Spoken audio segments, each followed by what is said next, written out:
Alright, so here's the drift trike. Everything was going pretty well. I put an air filter on it. The carburetor is pretty much done. The seal seat in it for the float pin is just gone, and the float level is all off, and the float bowl is kind of bent out of shape. I fixed the muffler. It's kind of fallen off again, but I got some good screws for it. And I made this adapter for the air filter, and I got the throttle cable all working, which is really necessary because it won't stay running without like playing with it, because it'll either be dumping fuel right into it non-stop, or it will get stuck and get no fuel at all, and you'll have to, you know, shake it back and forth while you're driving by turning the wheel just to get it to you know, stay unstuck. But because of that, I decided I'd go ahead and jump it. Well, I didn't decide that, my dad told me to, but still I jumped it, and it was kind of a bad jump because I didn't have the power to actually accelerate up the ramp, dirt ramp, and landed on my front wheel, and now that's bent. But not only like that way, but it actually, I push it back so you can see more, and that's not good. So it's very, very strong. You can't like bend it back by hand. So I'm gonna go ahead and take all these, not all of them, but just down to about here, all these zip ties, and take the handlebars off and just kind of move the cables back so they don't get damaged. And then I'll go ahead and take this off and stick a pipe down there and try to get back as best as I can. And then we'll do the gusseting from here to here like I said I was going to do, and I should have done that. But and also I think I'm going to plug this off and put the kill switch somewhere else, because it's just not a good place for that to be, because you can see that's where it actually broke. So yeah, I'm going to go ahead and get all that off. Okay, so I got that all torn down, and I'm going to go ahead and destroy this to get it out, because it's pretty much worthless now that the actual switch part fell out. Okay, so I finally managed to get that switch out, and all those little black chips everywhere are pieces of the switch. And as you can see, it's a little bit taller than it is wide. I guess it goes in that way. So, but since it squished like that, it was, you know, pressing on the side of it, so even if I broke those little tabs off, it still wouldn't have came off very easy.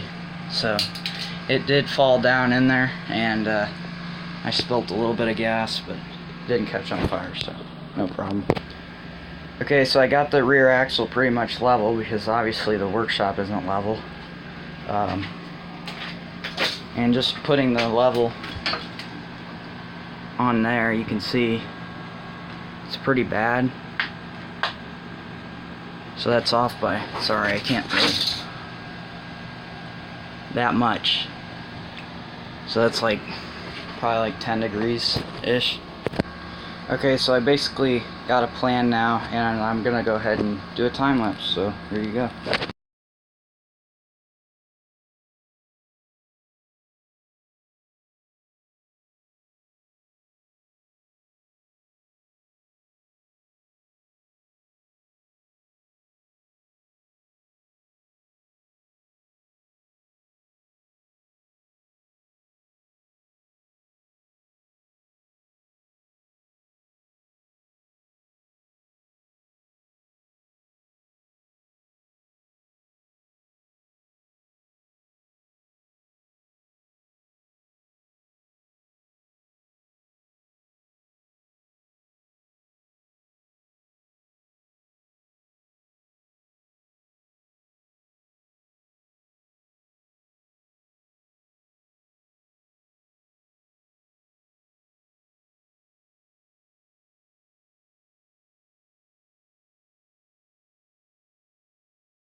Okay, so as you have seen in the time lapse, I did get finished with this, and there's a lot of pitting on it, but that's just cosmetic. It's not actually all the way through, it's just on the outside, and it's really hard to fill them because the flux in the welder just gets, you know, just makes more pits everywhere, but it's not all the way through, it's just on the outside.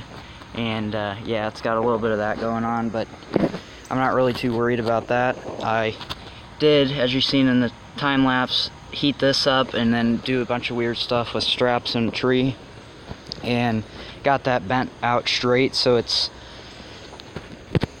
camber free, and I'm pretty happy with the way that turned out. I also got the foot pegs to move outward a little bit more, which I did that accidentally, to be honest, but you can see it gets a little bit thin right here, but that's just the way it went. And as you can see, I probably could have taken the seat off, but it's fine. And I also made this custom bearing holder thing, I guess you could call it, for the forks, because I got rid of those threads right there. It's kind of hard to see, but because this trike actually has floating bearings built into it that actually spin on their own, like there's no exposed bearings, it's just the bearing is underneath that little thing there, and then you just tighten down on them. And before I didn't realize that, and I had some bearings, a ball bearing sitting in there, and that's kind of pointless because this is a bearing it's on its own. So I don't know if you can see that, but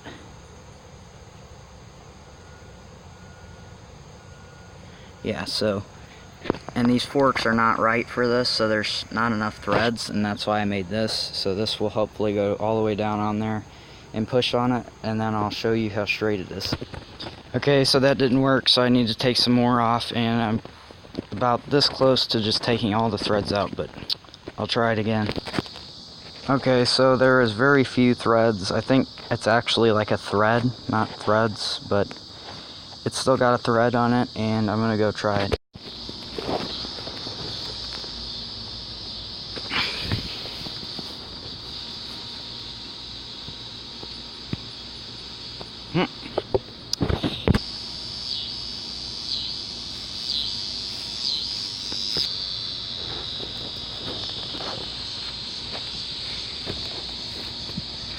I don't know, it looks pretty good to me.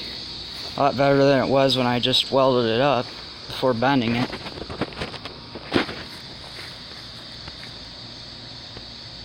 The center of the handlebars is just a little bit that way by about, like, say 3/8 of an inch, but it's better than the almost 3/4 of an inch that it was before. And it was tilted that way, and instead of just twisting it up there, I actually twisted the whole entire thing from down there. So that gave me that little bit of an adjustment on the center. So I shouldn't be dog tracking as much, or looking like I'm dog tracking, but not really. And I think I'm not gonna stop there. I think honestly I want to do it out of solid, like 3/8 drill steel, tool steel, whatever you want to call it. Make a piece that goes from there to those corners, triangle, and then from those to like out here or something like that, because it's still just a little bit loose, especially since I have been welding on the frame, but that'll get done shortly. And the carburetor is completely toast, but I found a float and a float pin off of a different, like a push mower, like 4.5 horse or something, so maybe that'll fix it. And then also my chain is not doing so well because of all that monstrous power, and also my air filter, this little deal I've got here with the crankcase vent, is not really staying in there very well, so I might go with a different air filter, but I don't know yet. The only thing that I really don't like about the brakes that I bought is that the cable they give you is like, has so much play in it. So if you look back here, it starts to engage right here, and then it'll go all the way without even moving down there. So it's not very sensitive. So it would almost be better if I had a bigger disc, but that's not going to happen. So maybe I'll try like a different cable or a different one of these little guys right here, and it might help, or even a new handle brake. So yeah, I'll get to that too. And my gas cap decided to break on me. It's split.